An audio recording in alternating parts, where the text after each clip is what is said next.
bem-vindos. Este é o programa O X da Questão. Hoje nós estamos recebendo o empresário Irã Rolim, também foi candidato a deputado estadual e também candidato a vereador na cidade de Taboão da Serra. Irã Rolim, muito obrigado pela sua presença. Irã, obrigado por ter aceito o convite. Obrigado, Márcio, obrigado Adilson e obrigado a todos que estão nos assistindo. E o X da questão de hoje é: quais são as dificuldades de um empreendedor?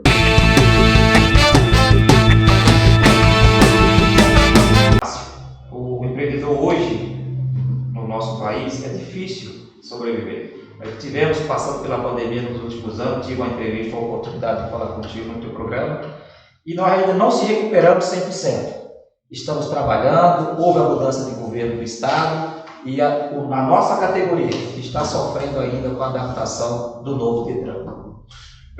Irã, com impostos, funcionários, pós-pandemia, no seu caso é o ramo de autoescola. Como estão as leis federais e estaduais que estão legislando hoje para o teu tipo, para a sua categoria?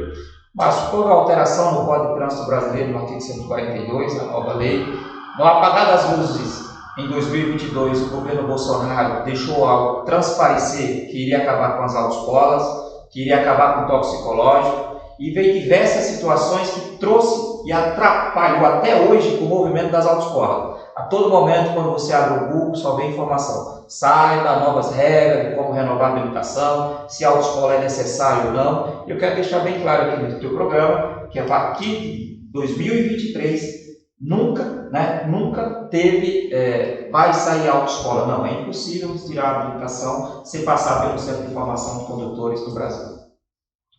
Irã, como é que você iniciou neste ramo de autoescola? E sempre foi em Taboão da Serra? E também, como é que você avalia a atividade de autoescola hoje em dia? Adilson, eu iniciei, foi bem interessante. Tinha uma empresa aqui, Irapuru Transporte.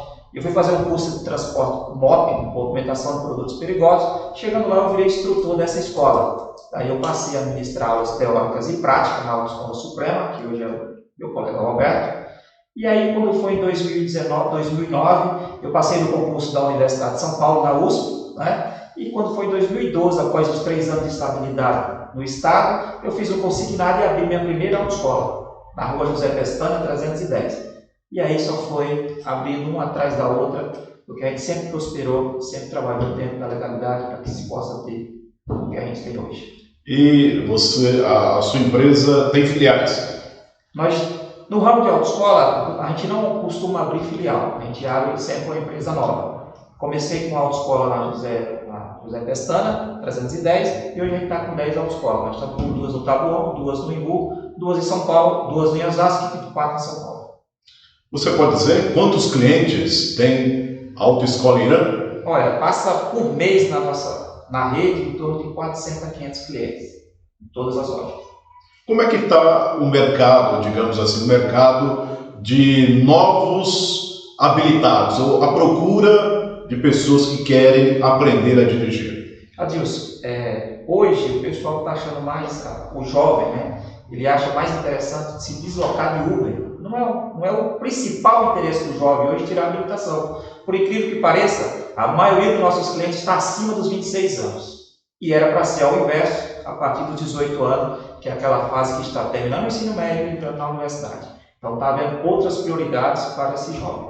Como é que você avalia isso? Através de pesquisa que já existe, né? O próprio movimento no mês que a gente faz o fechamento e vê que os clientes são sempre maiores de 26.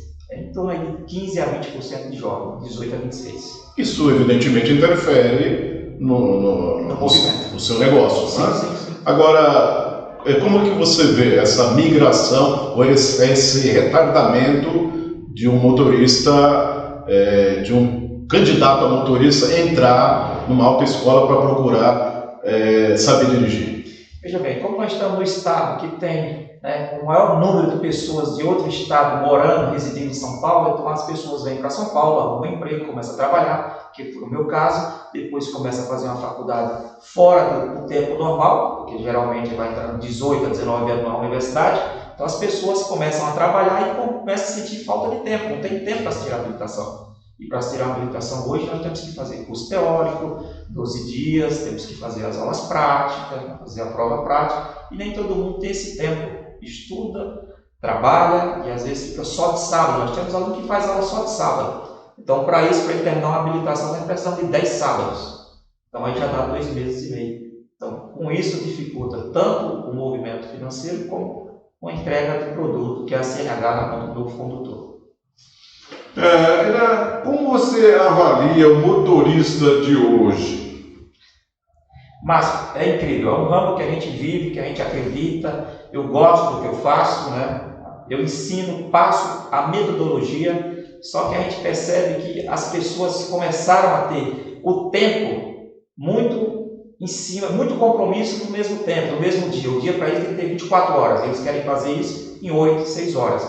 Então o que acontece? Com a desburocratização do transporte de aplicativo, Uber, esses outros que aí estão, a gente vê que o trânsito ficou mais intenso, não tem tanta qualificação para ser um motorista de aplicativo, e a gente vê diversas faltas, né, infrações que eles cometem. Eles param em fila dupla, ele para em esquina, ele manobra em esquina, não tem o mínimo de respeito. Então, com isso, dificulta, hoje, por incrível que pareça, dirigir corretamente na cidade do estado de São Paulo atrapalha o trânsito.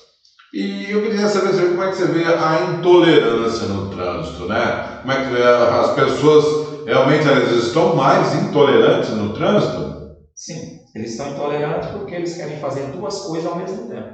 Ou você dirige para chegar no trabalho, no local seguro. Porque qual a diferença de você ir no ônibus e no seu carro particular? Se você vai no ônibus, você chega mais rápido, por incrível que pareça. No teu carro particular, tu vai ter tua privacidade e não vai ter ninguém ali, tá te encoxando, né? Que é o termo que a gente usa no transporte público. Então, com isso, as pessoas começam a ficar estressadas. Primeiro, acorda tarde, né?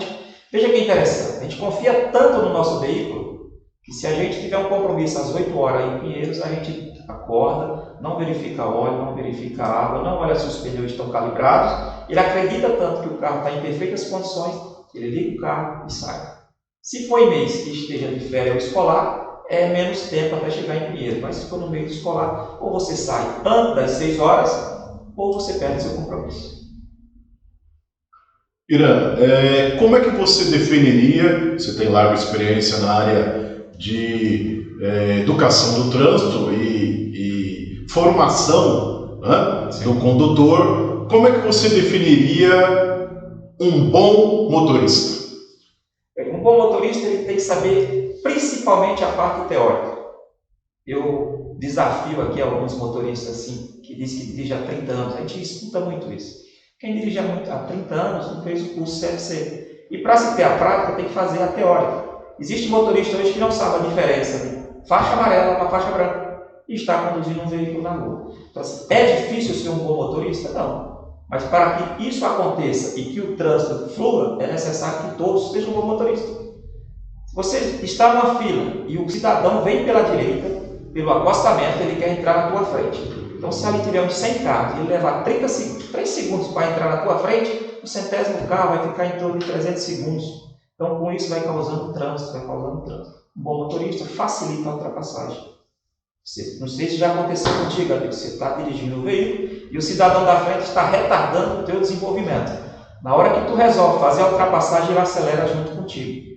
Então isso atrapalha o bom motorista, porque a pessoa, ela primeiro, depois que o WhatsApp entrou na vida do motorista, é complicado. Deveria ser multa gravíssima e suspensão do direito de dirigir. Que outras características você apontaria para ser que seriam de um bom motorista? Veja bem, o veículo, né, dá preferência ao pedestre, porque nós somos responsáveis pelo pedestre. Na regra de trânsito, o ônibus é responsável pelo automóvel, o automóvel é responsável pela motocicleta, juntos são responsáveis pelo ciclista e pela imobilidade do pedestre. Então você tem que respeitar a faixa de ultrapassagem, se é permitido ou não, respeitar o farol e saber que quando o farol está amarelo, na cor de advertência, você deve calcular se consegue ultrapassar o cruzamento ou se você tem que parar. Aqui no Brasil, quando a amarela fala, pisa que vai fechar. Então, para se ter um bom motorista, é necessário respeitar a lei de trânsito e a vida. É fundamental, né? Essa questão de preservar a vida, mas o fato é que a gente tem um dos trânsitos mais violentos do mundo. Então, hoje no Brasil morrem em torno de 50 a 70 mil pessoas por ano em acidente de trânsito no local. Essas pessoas não tiveram nem a oportunidade de ter os primeiros socorros. Não estamos falando daquelas pessoas que morreram no caminho do hospital, após as cirurgias. Então, hoje o Brasil é um dos trânsitos mais violentos. Com a lei de trânsito melhorou muito. Isso era bem pior. Mas você atribui esse fato, esse dado grave, também às autoescolas? As autoescolas estão preparando, formando bons motoristas? A autoescola ela prepara o motorista, passa toda a informação correta para o condutor. Só que a partir do momento que ele pega a habilitação, ele é responsável pelos atos dele. Então nós não podemos estar sendo responsáveis pelo ato individual do motorista. Então quando a gente fala que tem que parar na placa R1, parada obrigatória, e num farol vermelho, ele para, porque se ele não parar, a gente pisa no freio auxiliar. Quando ele está no carro dele, ele vai falar o telefone, ele vai fazer tudo menos dirigir, e concentrar em dirigir. Então, por esse motivo, eu acredito que as autoescolas não tenham tanta responsabilidade na formação. Eu acho que deveria existir um tribunal do trânsito, porque nos Estados Unidos, quando você toma uma multa, você vai para a luta. No Brasil, você toma uma multa, apesar de ter os 10 artigos do Código de Trânsito que trata de crime de trânsito, mas ninguém ainda foi processado por cometer uma infração de trânsito. O que você ensina são de acordo com as leis federais, né? Você ensina, você repassa as leis que já é normal. O que você gostaria de incrementar nas leis já existentes? Márcio, existem várias sugestões que a gente já chegou a fazer, mandar para o Denatran, né? Porque o Denatran fala, a última agora do presidente foi colocar uma habilitação para 10 anos de renovação. Veja, se a pessoa tem 18 anos, até os 38, 40 anos, até entendo que ele tenha essas condições. Eu hoje estou com 47 anos, então, quando eu tinha 18, eu tinha uma saúde, hoje eu tenho outra. A minha vista não é mais a mesma. Então, quando você entrega uma habilitação para 10 anos para um condutor, você está, dependendo da idade, você está colocando em risco. Porque você passa pelo processo, o seu corpo a tendência é sempre que você está sempre ruim, a sua saúde nunca vai melhorando. A nossa vista não vai melhorando. Então, o que a gente poderia melhorar na lei de trânsito? Como eu te falei, precisaria ter um tribunal específico para poder ser julgado, porque cometer infração, a gente vê pessoas que falam, olha, estou com 500 pontos na CNH, estou com 200 pontos na CNH. O que vai acontecer com ele? Ele vai ter o direito suspenso. Quando ele é parado numa blitz, ele apenas tem a sua CNH recolhida se estiver suspensa, se estiver já bloqueada. Se não estiver bloqueada, é liberado. Então, como a gente poderia melhorar? Levando a educação para o trânsito, como manda a lei. A Lei 9.503, de 97, fala que a educação para o trânsito tem que ser nas escolas, da pré-escola ao nível superior. Só que no Brasil não tem educação para o trânsito. Nós temos tinha a cidade Mirim no Detran, que é onde as pessoas iam, fazia aula, não sei se vocês já ouviram falar, e até hoje não houve nenhum projeto. Então, como podemos melhorar? Com a educação. Aonde? Na criança. Começando na criança, ela vai respeitar quando ela for uma adulta. Porque como você disse que o trânsito mata aí 50 a 70 mil pessoas, né? O que você acha? Por que as leis não são ainda mais fortes, né? mais duras? Né? Por que não endurecem? Por quê? Veja bem, mas vocês já ouviram vários tipos de reportagem na área de vocês, mas poucos casos de quem mata no trânsito vai para a cadeia. Poucos, porque a lei não é dura. Quem faz a lei é o Congresso. Quem tem que melhorar é quem entende de trânsito. Então, muitas das vezes, quem está no Ministério de Infraestrutura do Brasil não sabe nem o que é trânsito. Veja a proposta de acabar com as autoescolas. A senadora Cátia Abreu tem uma proposta dessa, o Kim Kataguiri também tem uma proposta dessa lá para acabar com as autoescolas, porque diz que é um serviço burocrático, que custa R$3.000. Eu não vi até hoje, em nossa cidade de São Paulo, uma habilitação acima de 1.700. Então, eu não sei por onde ele tira isso. Então, como melhorar? Investir. O governo não dá nenhum incentivo para a autoescola. Não tem nenhum incentivo. O nosso incentivo é o mesmo da frota. Então, a gente quer participar do governo, a gente gostaria de ter uma contrapartida. As autoescolas estão dispostas a estar junto com o governo para fazer a CNH social, que é para tentar melhorar o trânsito, fazer palestra em escola, só que a gente não tem brecha. Não existe uma associação que você pudesse representar na teoria? Hoje nós temos o Sindicato das Autoescolas no Estado de São Paulo, nós somos em 4.200 CFC no Estado, e em torno de 3.300 credenciados. Então, assim, o sindicato sempre tem lutado por melhoria da categoria. Mas com essa mudança de governo, desde 1º de janeiro, que nós não conseguimos falar com o presidente do Detran. Hoje, essa semana, né, teve uma reunião com o presidente do Detran, que atendeu a nossa categoria. Então, assim, está cada vez mais difícil, tanto para o cidadão, a parte de trabalho e de serviço do Detran, quanto para as autoescolas. Não existe mais Detran. Existe pouco tempo que todos os serviços são feitos por lá. E muitas das vezes o cidadão ele perde mais tempo do que se tivesse um posto do Detran avançado. Uma das questões que sempre são mencionadas e geram polêmica é sobre essa questão de algumas autoescolas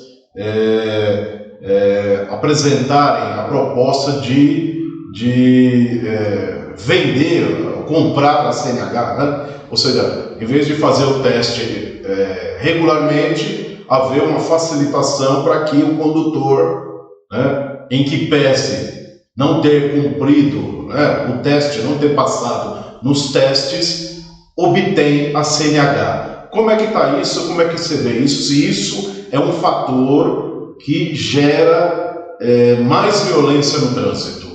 Então, Anderson, veja bem, em toda categoria, toda classe, existe os mal e bom profissional. Então, assim, a nossa preocupação com o cidadão, ela é maior do que qualquer outro tipo de desvio de conduta. Nós procuramos sempre dar todas as aulas, sempre estar focado no aluno, né? Porque na maioria das vezes, quando o aluno sai, ele fica doido para dirigir. A primeira coisa que o aluno fala é: quero ir para a praia com a chave do carro, né? Quero dirigir, peguei minha habilitação. Então, assim, existe. Se eu falar para você que não, provavelmente eu esteja mentindo para ti. Só que a gente busca trabalhar dentro da legalidade e fazer o que tem que ser feito de acordo com a lei.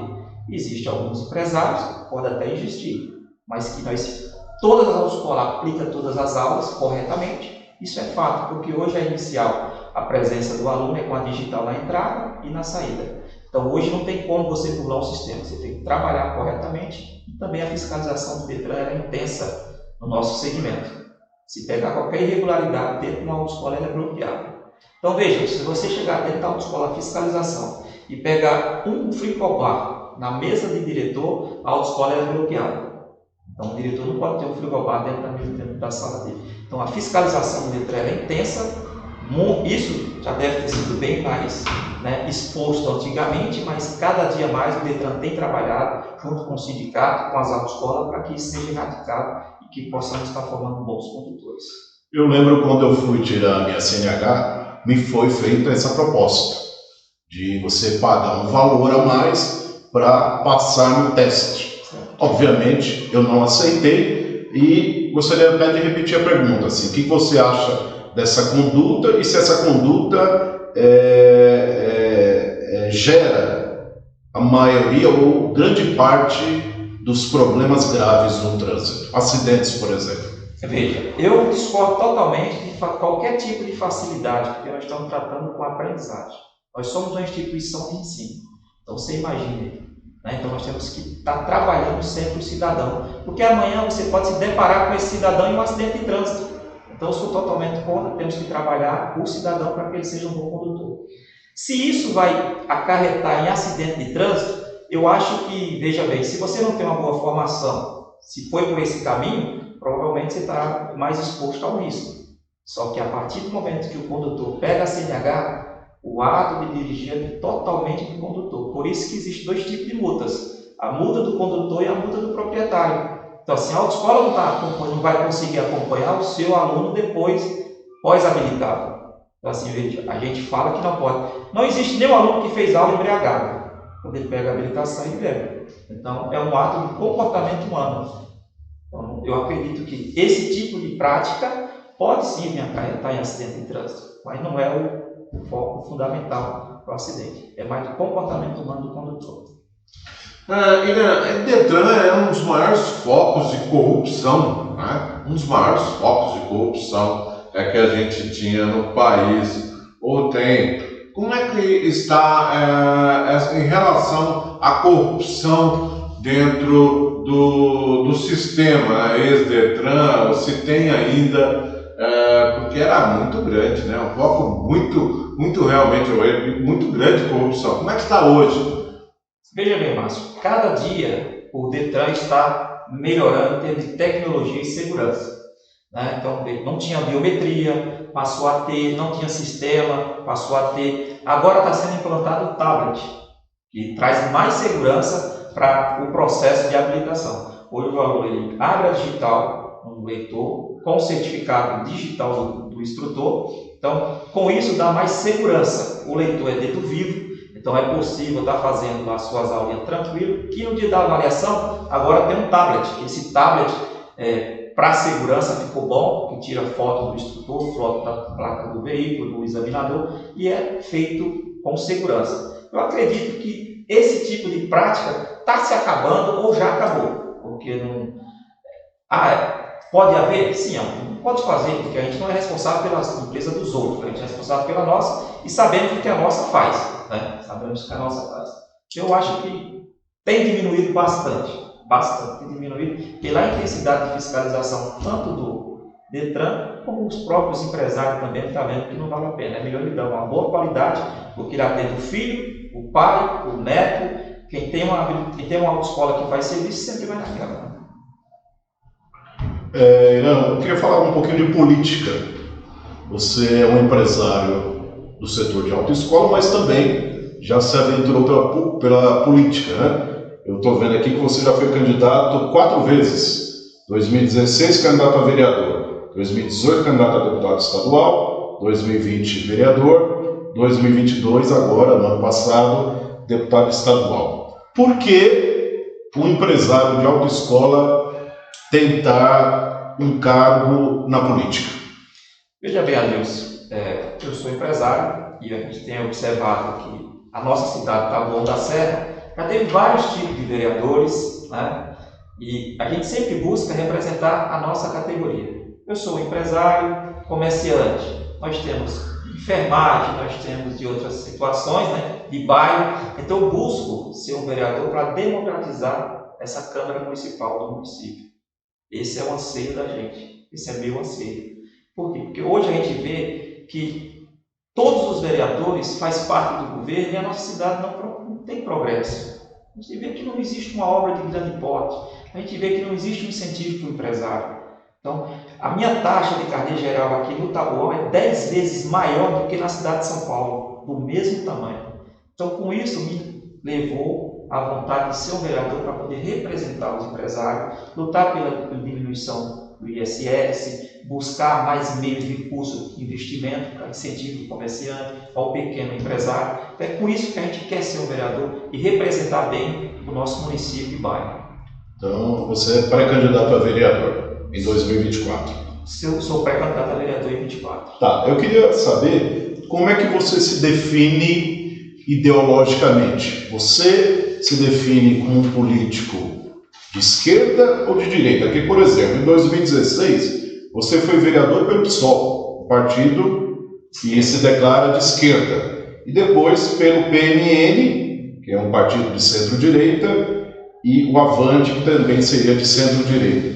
Você é um político de esquerda ou de direita? Veja bem, Adilson, eu sou servidor da Universidade de São Paulo e com isso a gente conheceu o pessoal dentro da Universidade de São Paulo. Além de empresário, eu sou servidor. Quem nunca foi de esquerda, algum momento da sua vida você tem um viés de esquerda. Você passa a acreditar que é o melhor caminho. Chega uma hora que você está naquela parte, que você precisa ser esquerda. Mas tem um momento que você precisa ser centro e não pode ser direita nem esquerda e tem que ser centro. Você não pode ser radical, nem direita e nem esquerda. Você tem que pensar no que é melhor. É difícil você hoje no Brasil definir se é esquerda ou se é direita. Ambos tem alguma coisa presa, né? É ruim. Se for direita extremista, você é radical, é o exterminador. Se você é esquerda, você é vândalo, você é isso, você é aquilo. Então, eu prefiro hoje estar no centro, para poder fazer, nem olhar para o lado, nem para a direita, nem para a esquerda e caminhar para frente. Tá, só uma questão, Márcio. Você falou em questão de procura, quer entrar na Câmara para democratizar a Câmara. O que você chama de democratizar a Câmara? Veja bem, Adilson, eu estou em Taboão desde 2000. Todas as vezes que eu acompanho a política de Taboão, o prefeito, todos os prefeitos do Brasil, e Taboão não é diferente, ele busca ter a Câmara para fazer uma boa gestão. A Câmara Municipal ela é o órgão fiscalizador do Executivo. Então, o vereador não tem que ficar colocando faixa na cidade, agradecer. Não, morador agradece ao vereador, não. O vereador tem que fiscalizar para saber se aquele asfalto foi feito de acordo com o edital. Porque no edital é uma coisa, mas na prática é outra. Então, a gente quer democratizar. De que maneira? Hoje nós somos uma cidade de 200 mil eleitores e nós temos apenas 13 vereadores. Já poderia ser bem mais. O Imbu tem 21. Veja a diferença do Imbu para cá. Mas por que eles não fazem isso? Porque eles concentram o poder em algumas famílias. Então, 13 famílias, 14 famílias do Taboão levam metade do dinheiro do Taboão. Então, nós precisamos democratizar para que mais pessoas passem pela Câmara Municipal. Você defende então o aumento do número de vereadores. Para quanto? Para mim seria para o máximo, porque o salário de vereador não é salário, é repasse, que é 3% do que é arrecadado. Então nós precisamos repassar. Por que eles não aumentam o número? Porque vai diminuir o valor que vai para a Câmara Municipal, para os gabinetes. Então se eu tenho 13 vereadores, eu recebo mais. Se eu tenho 20, eu recebo menos. Então tem que democratizar. Como se democratizar? Democratiza para que todos passem pela Câmara Municipal um dia. Por que não? Qual o número que você defende? 21 seria isso, né? 21 que seria. Do empreendedorismo para a política, já se foram 4 campanhas. Qual a sua análise que você faz sobre essas campanhas? O que você aprendeu durante essas 4 campanhas em política? Veja bem, Márcio, para ser um vereador, só tem 2 formas. Ou você ser amigo do rei, ou você ter muito dinheiro para gastar no município. Eu busquei ser um candidato, à época, um candidato consciente e com proposta. Não tive êxito. No nosso município é difícil ser vereador. Com proposta não se ganha eleição. Então, como que a gente vai fazer? Vamos trabalhar, tentar em 2024 um mandato coletivo, para poder trazer mais gente para participar das discussões do nosso município. Ok, e você pediu muito voto, você andou na rua, né? Dessas campanhas, qual o perfil que você traça do eleitor hoje? Nós temos 2 tipos de eleitor. Nós temos o eleitor que faz questão de ir na urna votar e aquele que não está nem aí. E existe aquele que de última hora ele quer votar em alguém, mas para isso ele tem que receber alguma coisa. Já passei diversas campanhas, foram 4. E aonde a gente chega, não existe outra resposta. Eu até voto, mas se eu receber. Então, se eu pagar pelo voto a Deus, com certeza absoluta, eu vou ter que tirar esse dinheiro quando eu estiver na gestão pública. E não é a função de um vereador. Então, assim, tem pessoas que votam pela cesta básica, tem pessoas que votam porque o vereador marcou uma consulta, que é obrigação do município. Se ele marca a consulta, né? Ele marcou a consulta, ele tem o voto da família inteira. Ah, não, eu vou votar no fulano porque o fulano me ajudou a marcar um ginecologista. Isso é obrigação do município.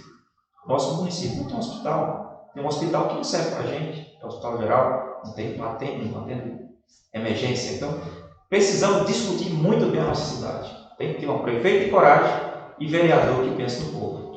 Agora, Irã, você está pregando uma ruptura no sistema político do Brasil e por tabela de Taboão da Serra. Por exemplo, se você se elege vereador, você vai ter apoiadores, você vai indicar apoiadores para cargos de livre nomeação da prefeitura, por exemplo? Veja bem, Adilson, essa é a moeda de troca de todos os vereadores que já passaram aí pelo município. Se a gente tiver que fazer a nomeação, tem que ser técnico. Você não tem que... Por isso que você tem que ser um candidato tem que ser um candidato a vereador e ser um vereador que cumpra o que você fala. Por onde eu passo, eu sempre que eu falo, eu cumpro. Então, se você fizer esse tipo de troca, você não vai ter uma pessoa competente do teu lado, você vai ter uma pessoa que vai pedir voto. Então, eu acredito que caso a gente seja vereador no município, esse tipo de proposta eu não vou oferecer.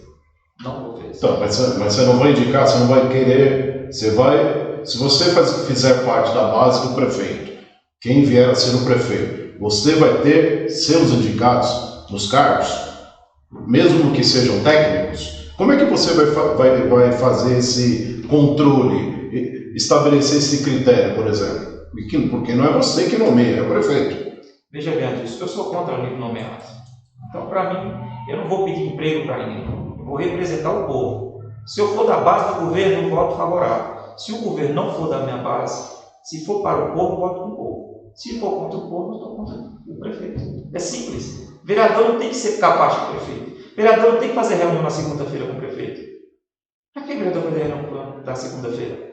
Discute o projeto vem do executivo, você analisa. É bom para o povo? É, faz. Por exemplo, vamos discutir aqui, acabar com a mamata dos vereadores. Como? Informatizar o sistema de saúde do município.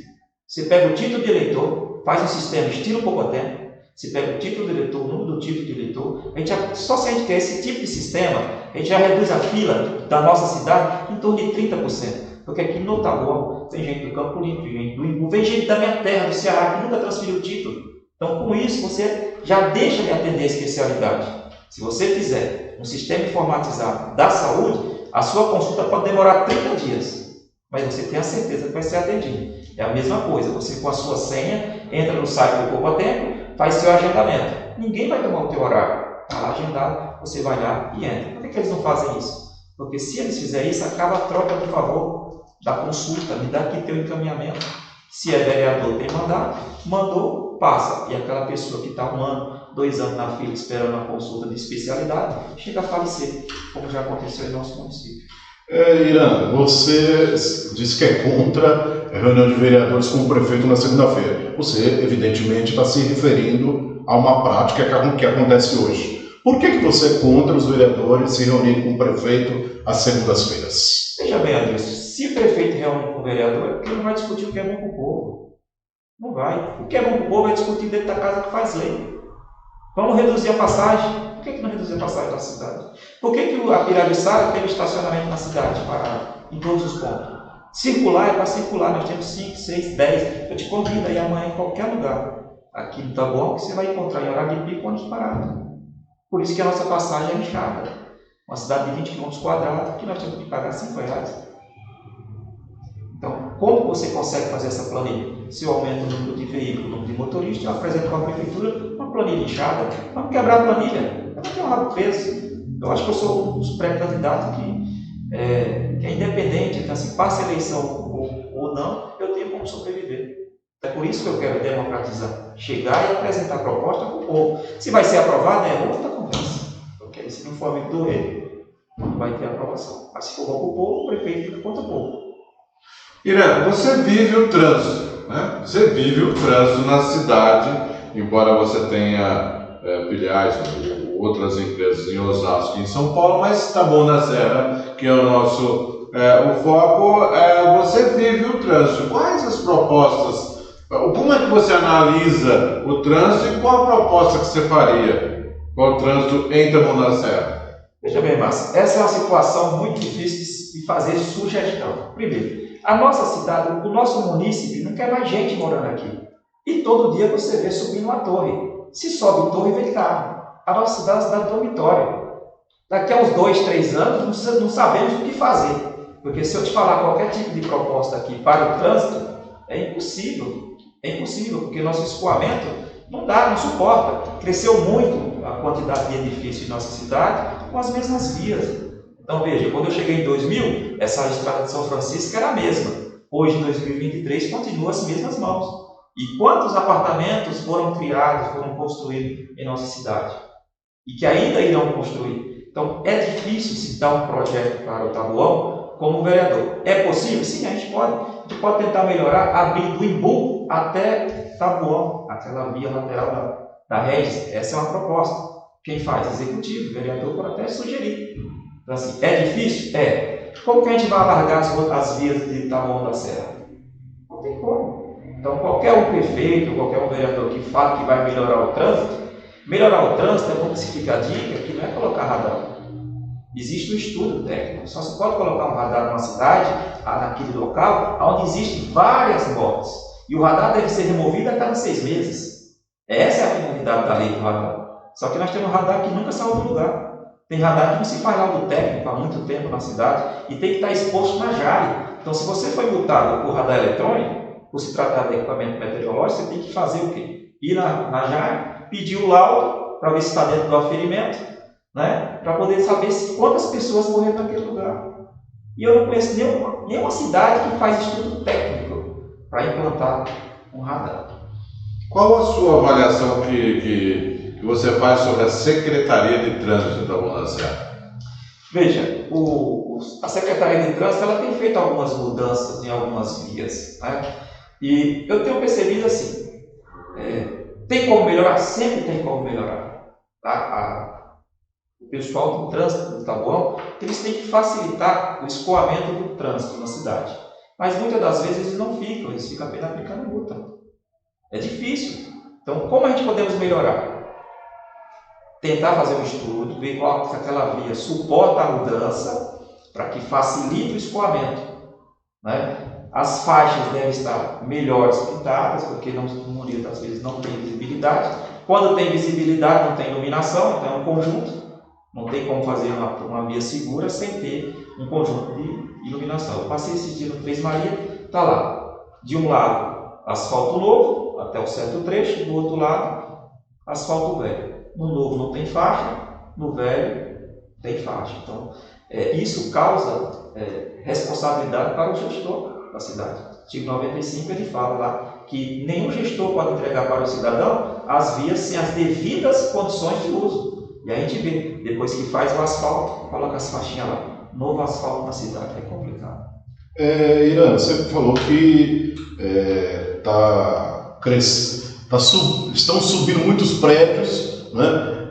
Agora você é contra o progresso, porque isso é uma forma de progresso. As pessoas estão vendo em Taboão da Serra um município com certa qualidade de vida para residir. Você é contra isso? E se você não é contra, como é que dá para equacionar essa questão de maior população, mais moradores, verticalização da cidade com qualidade de vida? Veja bem, não é que eu sou contra o progresso. Eu acho que tem que haver uma contrapartida das construtoras que estão construindo no nosso município. Se eu faço um prédio, não tem lugar para guardar os veículos. Onde ficam os veículos? Na rua. Aumenta o número de alunos na escola, aumenta o número de pessoas para fazer uso do sistema público de saúde. Qual é a contrapartida dessas construtoras? Então tem que haver área verde. A área verde, na maioria das vezes, é só no papel. Eles têm responsabilidade no impacto ambiental. Então temos que fazer o quê? Sugerir e cumprir. Qual foi o benefício desses prédios hoje em nossa cidade? Qual foi o benefício? Trazer gente, aumentar o trânsito. Infracionou os prédios imobiliários na nossa cidade, o preço lá em cima, aluguel lá em cima, numa cidade que não gera emprego.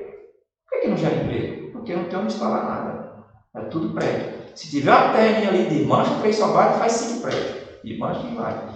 Como é que você avalia esse empreendimento da cooperativa Vida Nova, que é presidida de forma, hoje ele está licenciado, o prefeito Aprígio? Como é que você vê esse empreendimento em relação ao trânsito? Veja, o impacto ele é grande. Por quê? Porque você verticaliza a cidade e aí você traz pessoas de fora. Você não está vendendo o próprio apartamento para a pessoa do bairro. Eu comprei aquela área e vou vender para aquela pessoa. Não é assim que funciona. Vende para quem tem condições de pagar. E com isso atrai pessoas de fora, por ser um apartamento de grande, né? Um apartamento grande para nossa região, boa qualidade e preço, diz que é preço de baixo custo. Na maioria das vezes está quase no preço normal de um empreendimento particular que você cobra com escritura, né? Então, com isso, você traz trânsito para a cidade. Tem muita gente que mora em São Paulo e dorme em Taboão, mora em Taboão e trabalha em São Paulo. Então, isso aumenta o volume de veículos. Isso dificulta aquela pessoa. Por isso que nas minhas empresas eu busco funcionário que mora no bairro, que dê para ir a pé, para facilitar para ele não ficar preso no trânsito. Se eu sair aqui do Maria Rosa e for para São João, der 1 hora e 20. Não justifica, porque o volume de veículo é bem maior do que a capacidade da via. O escoamento não suporta e vai chegar a hora que vai travar. O prefeito Aprígio responde na justiça por conta de um empreendimento pelo qual ele não teria reservado áreas para a construção de equipamentos públicos na área da saúde, né, na área da escola, por exemplo. Isso é uma medida que deveria ter sido pensada antes de construir todas essas torres. Veja bem, tem um plano diretor do município, que é discutido, que pode ser construído, área mista ou não. Isso deve ter sido feito lá na época. Mas eu acho que esqueceram que outras empresas poderiam vir também fazer a construção. Nós temos diversas construtoras que estão fazendo bastante. Lá perto do Rui Barbosa, onde dava a aula de baliza, está subindo diversos prédios lá. Diversos, já tem alguns, né, morador, e outros que estão surgindo. Então daqui a pouco também vai ficar ruim para vir para onde ficar. Eu tenho uma escola aqui perto do Celeste, do Jardim Celeste, perto do Parque das Hortênsias, e quando dá 5 horas vamos chegar no Maria Rosa, aqui no condomínio Mirante, meu amigo, 30 minutos, sem choro. Então veja bem, se vai construir, vai impactar. Se vai impactar, tem que compensar. Seja a cooperativa, seja outra empresa que vem de fora, né, tem que fazer a compensação. Senão a gente vai ter só prédio, daqui a pouco é só arranha-céu. Quando a gente abrir a nossa janela, vai ver a parede do vizinho e nada de árvore na nossa cidade. Como é que você vê a proposta do prefeito de municipalização da Regis Bittencourt no trecho de Itabuna? Veja, eu sou contra a municipalização de qualquer rodovia federal ou estadual para que a prefeitura fique bancando. Eu sou contra, porque acidentes, responsabilidade. É porque na maioria das vezes as pessoas pensam em municipalizar para ficar pensando em multas. Talvez não seja o caso do nosso prefeito, mas é um viés, porque se eu municipalizo, vai entrar multa, vou encher de radar, é isso que vai acontecer. E com isso não vai pegar só o motorista que passa pela BR, vai pegar os motoristas também da cidade. Com isso traz prejuízo, porque o dia de multa você gasta e aplica onde você quiser. Né? Então, eu sou contra a municipalização, porque eu acho que é um gasto desnecessário. Ao invés de você fazer a municipalização, por que você não aumenta o número de creche? Por que você não aumenta o número de médicos para fazer atendimento, que é essencial? Por que não faz uma construção do hospital municipal? Se for falar em área para fazer, não tem. Mas tem, a gente sabe que tem. 1 hora sobe prédio. Então, é prejuízo para o município fazer municipalizar, porque ele vai adquirir uma despesa. E não vai ter tanta receita. Ok. Irã, nós estamos chegando ao final do nosso programa de hoje. Passou rapidinho. Eu gostaria de conceder aí 2 minutos para você mandar um recado e suas considerações finais para os nossos telespectadores. Márcio, quero agradecer pela oportunidade da Adilson, tá? E quero dizer ao pessoal que o ano que vem tem eleição, tá? Sabe escolher seus candidatos, principalmente o vereador, porque o vereador é que faz as leis do nosso município e fiscaliza as obras e o dinheiro que você, contribuinte, paga de impostos. Então, pensa direitinho na hora que for votar o ano que vem, que vai ter eleição e saiba dar o seu voto com consciência. Obrigado, Adilson. Obrigado, Márcio. Até a próxima oportunidade. Então, por hoje a gente vai ficando por aqui. Muito obrigado pela sua audiência. E o programa O X da Questão volta na semana que vem. Até lá. Até mais.